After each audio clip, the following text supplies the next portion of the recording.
Welcome back to the Schon Design Studio. I'm Ian Schon, and today we are going to talk about eyedroppering fountain pens. First up, what is eyedroppering a fountain pen? Well, eyedroppering a fountain pen is when you fill the entire body of the pen with ink, as opposed to using a converter or a cartridge. Some pens can be eyedroppered and some pens cannot.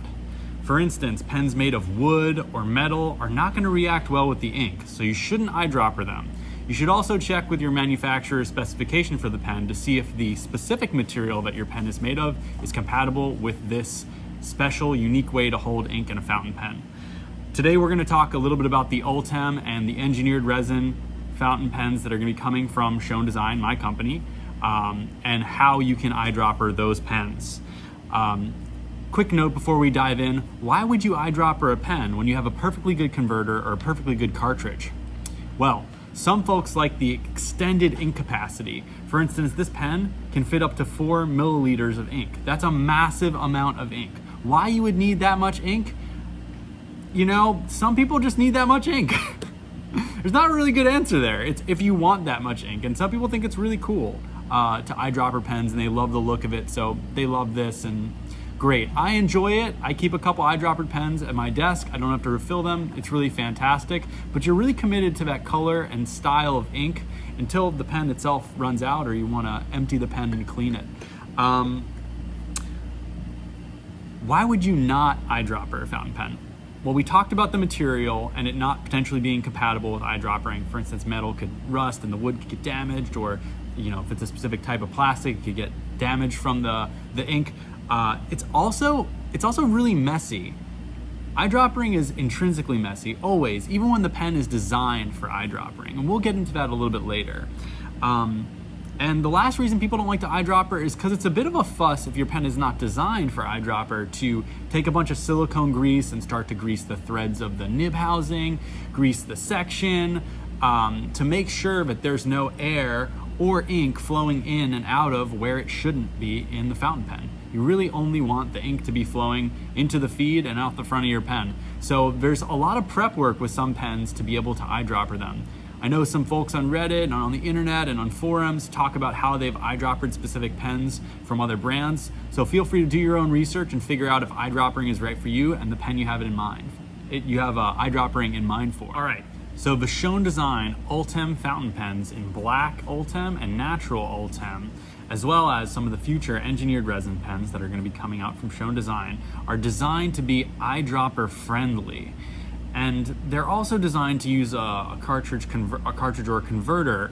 But the reason I decided to make them eyedropper friendly was because I heard a lot of complaints from some folks around certain other pens on the marketplace that they were eyedroppering them, and it took a lot of work to apply the silicone grease at all the different junctions between the parts that you need to seal off during the eyedropper process. So I thought to myself, wouldn't it be nice if that was done for you with some nicely machined grooves that hold some silicone O-rings to do the job. So let's talk a little bit about this pen architecture and why it's good, or a good candidate for an eyedropper.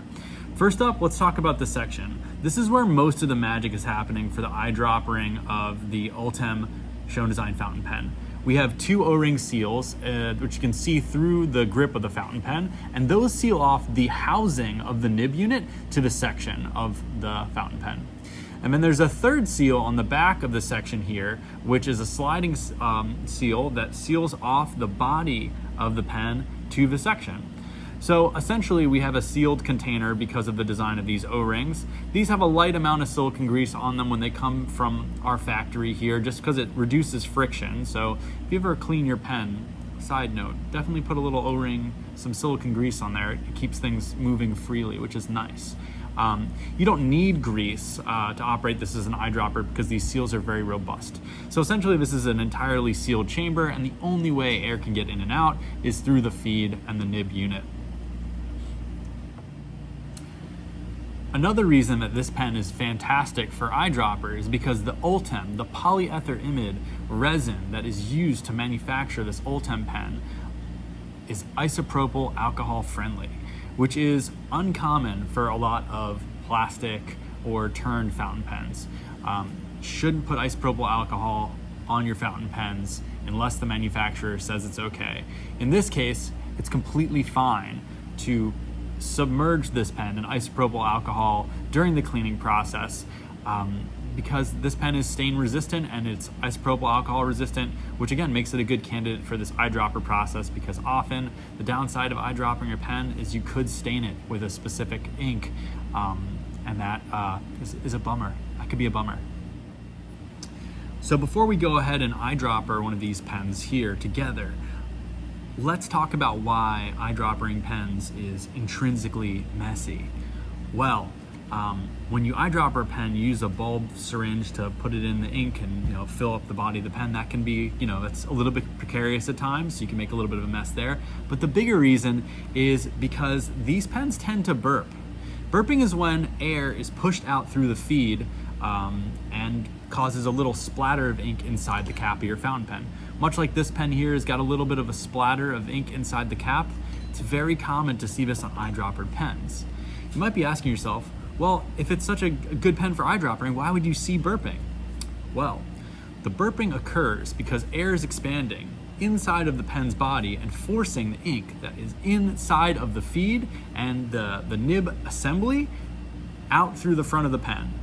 And the air is expanding because either let's say it's getting hot out and your pen is on a desk and it's in direct sunlight, that air inside the pen is going to start to expand and it has to go somewhere, or it wants to go somewhere.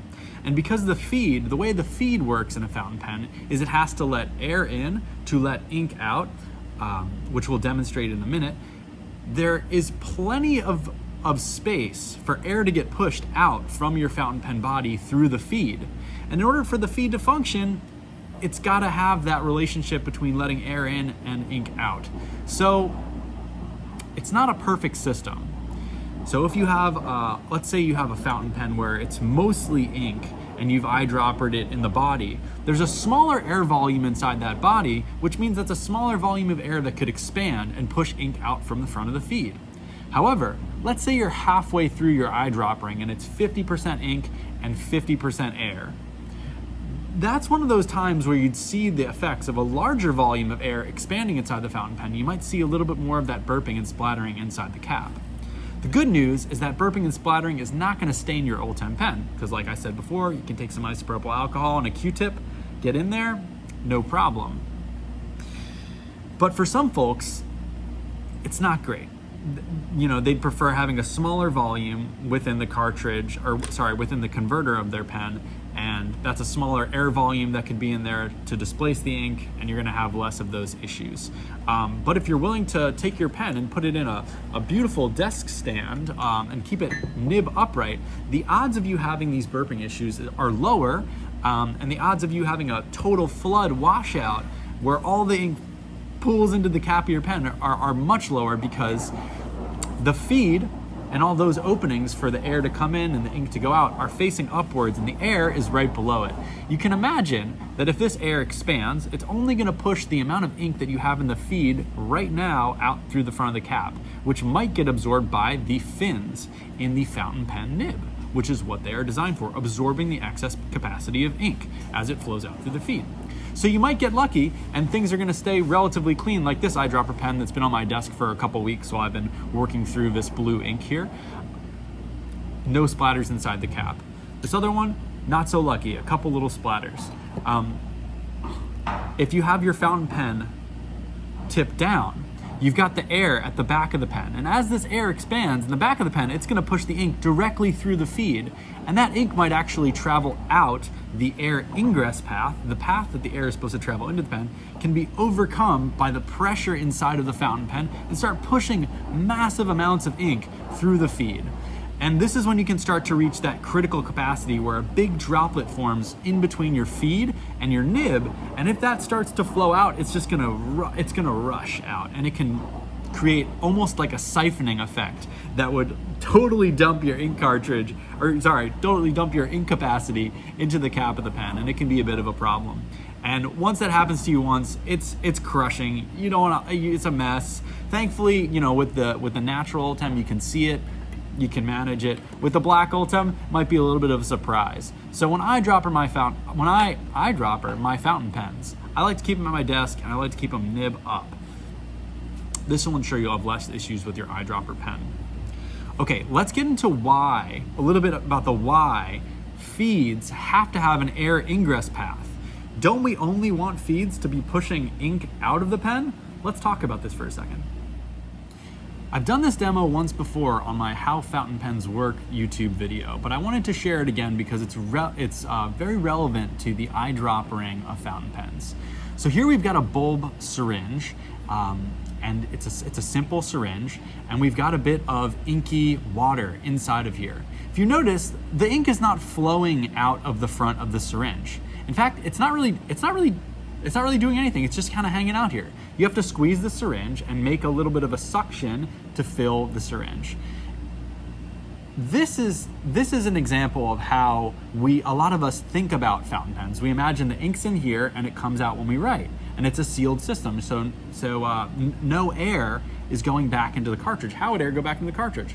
Well, the only way fountain pens write, again, I feel like I'm beating a dead horse here, but you have to have a way for air to get in and break the suction, the vacuum that you have in the back. This is a sealed air volume in the back of the pen, or the back of this bulb syringe. So because of that, none of the ink can go out, because if the ink would go out, you'd have to be displacing this volume somehow.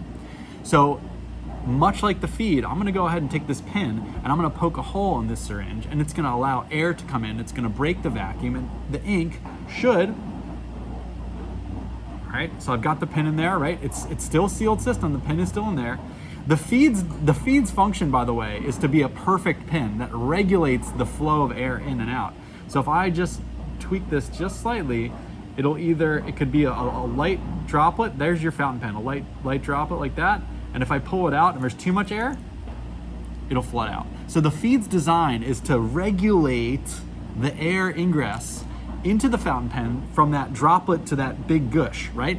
And sometimes with your fountain pen, even if everything's perfect, even if it's nib up and everything, you've done everything right, sometimes the way that the feed is designed for the ink and the ink to go out and the air to go in can get overwhelmed with a little excess ink inside of the feed. Your pen maybe got shook up a bunch and things aren't where they're supposed to be. Maybe your air ingress is blocked by some ink. That can cause your fountain pen to act differently than it was designed to act. For instance, in an eyedropper situation, you might see a lot of line variation when you're writing with it, because that pressure is regulating itself. It's like a living thing. You know, it's like the system is like really, it's very active. So you might see a lot of line variation when you're doing an eyedropper, and some of that might be having to do with the pressure change that's happening, or a bunch of ink in the feed kind of blocking the way that it's supposed to work. Okay, so now that we've talked at length about how eyedroppers work, why some people might want to do it, let's go ahead and eyedropper one of these fountain pens. I've disassembled the Ultem pen into its constituent components so we can talk about all the different parts in the process. Normally you would get the pen with the nib installed, but I wanted to demonstrate this just so that you see how the nib screws in and out of the Ultem section. So this is a number 6 Jowo nib, and these sections are threaded for number 6 Jowo. And because of the O-ring seal, you kind of need to push the housing of the fountain pen nib assembly into the section, and then you just give it a little rotation, threads right in. You don't need to crank on this too hard. Once it stops, you're pretty much good to go. It's not going to make a better seal if you crank on it harder, because these are shaft seals. So the sealing will function just the same if you screw it in super tight or if you screw it in just so.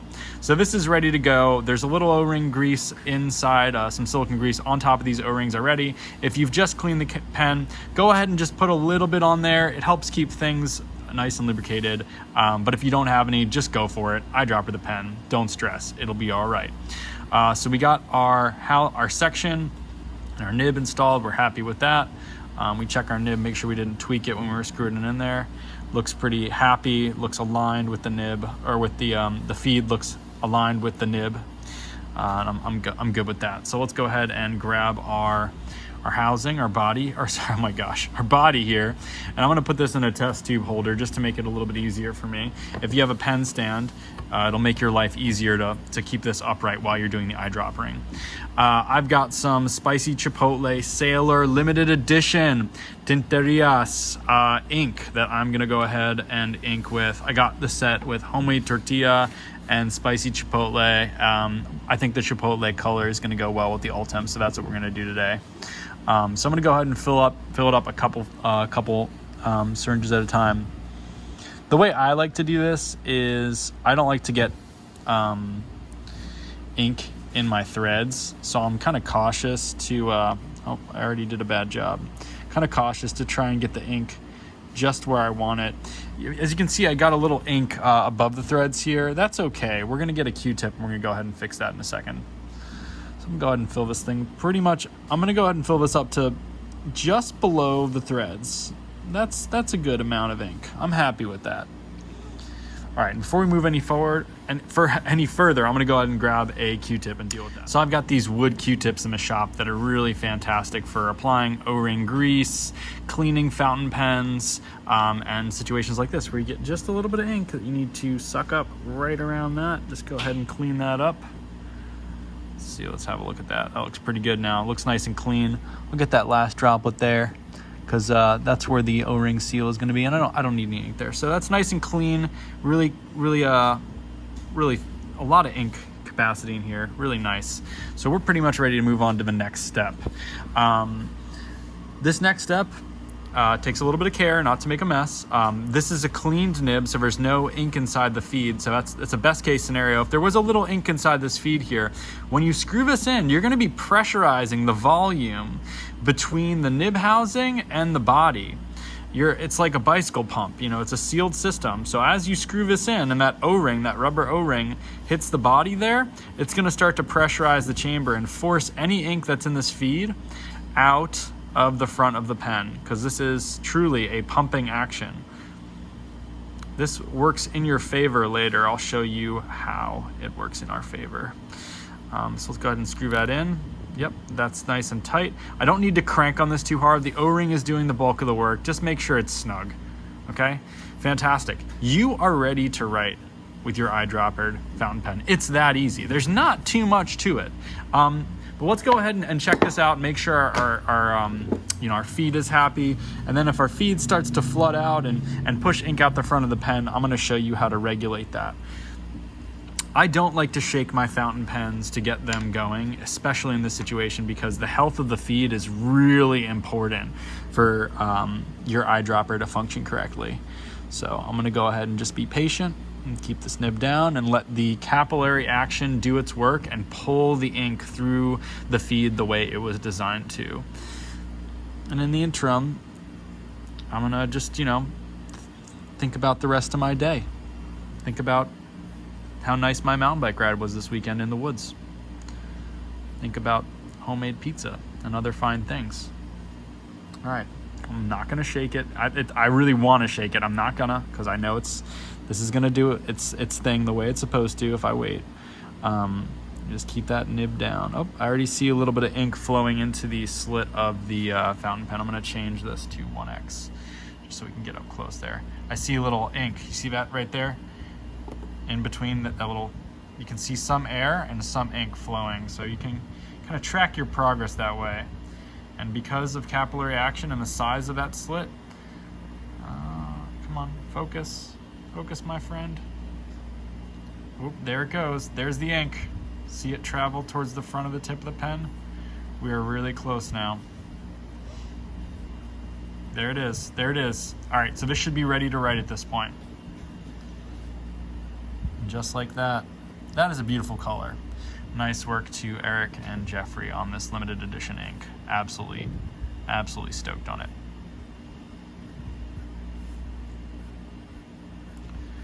I don't know why I'm quality controlling this nib right now. I know I've already checked it, but I'm like, doing my scratch test there.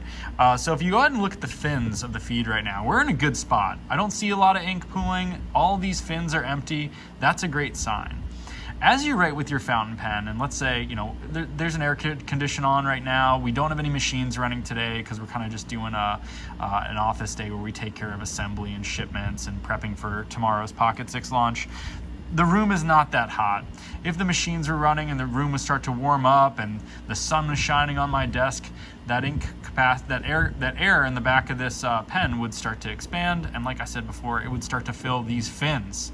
So if you get into a situation where you're noticing that you're writing for a really long period of time, and let's say your hands are kind of hot and you're putting a lot of heat into the pen by holding it a certain way, or I don't know, the heat kicks on, these fins are going to start to fill up. And one way you can regulate the flow of ink in this fountain pen for a really good eyedropper experience is if it does start to fill out and the fins start to fill up, grab a piece of paper towel and kind of blot the fins with the nib facing up. Blot the fins, kind of suck out some of that ink, and then you can go ahead and actually unscrew this section here. I wish this was flooding out so I could show you a little bit better, but you can go ahead and unscrew the section like so. And like I said before, it's like a bicycle pump. So you're actually sucking air as you do this because it's a fully sealed system. You're sucking air back through the feed into the pen, and give it a little tap as you do that to kind of let that ink fall back down.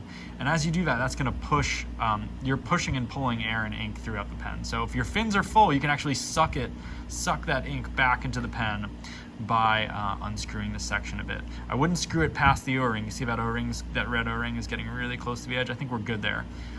And so whenever this happens to my pens, which it does happen from time to time, the fins get full, I'll go ahead and tap this after I've sucked the ink back into them, and I'm going to slowly screw this back into position, because any ink that is in that housing, this is when you're going to start to see some burping and some sputtering. I'm going to try and capture it if there is some. I don't see any right now, but you would see maybe a little bit of air bubbling right there, right, because that's kind of where the air ingress starts for this fountain pen nib. So you'd see a little bit of spitting and burping happening, or some gurgling even.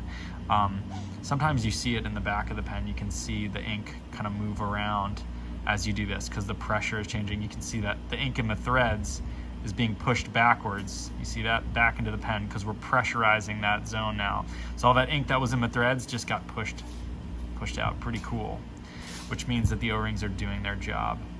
After you do something like that, you might need to, if you start writing, you might need to prime the feed again. You might need to give it a sec. It might run out of ink and it might need to start to flow again. So I'm looking at my line weight here. I don't see too much variation yet, but keep in mind, you're gonna have a little line weight variation with the eyedropper because of the regulation of the ink and the feed. I mean, you have variation with typical fountain pens, but with this, you might see a little bit more just because of that massive volume of ink and that massive volume of air relative to that of a converter. Anyways, I hope this was educational. I hope you learned a lot. I enjoy making these videos. I hope you do too. Feedback in the comments. Feedback welcome. If I missed something, if I misspoke, lay it on me. I'm here to learn, and I make these videos for you. So if it's not satisfactory, let me know. I hope you all have a fantastic day. Enjoy your pens. If you've bought fountain pens from me, thank you so much for your support. And have a fantastic rest of your day or night, depending on when you're watching this video. Cheers.